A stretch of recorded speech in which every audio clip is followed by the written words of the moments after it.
So over here you can see that I have a form, and you can see that this form is quite long. So let's say I want to give the users an option to go ahead and click somewhere to go back to the top. So for that you can utilize the scroll to top widget. So for that, on the form editor, you can go to widgets right here. And then what you can simply do from the add element widgets is you can go ahead and then type in scroll right here. And then you can see that scroll to top is an option. Go ahead and click right here, and then you can see that there's the scroll to top widget. You can go ahead and choose a theme as you like right here, just like this. And once you do that, let me just go ahead and refresh this page out right here.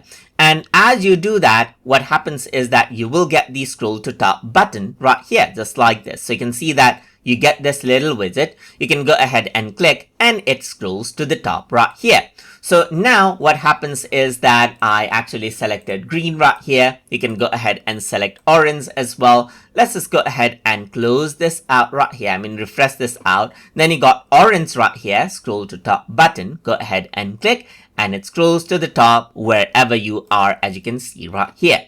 So that is basically how you can go ahead and utilize the scroll to top widget inside of Jotform.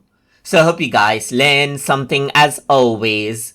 And as always, please like, comment, share, and subscribe.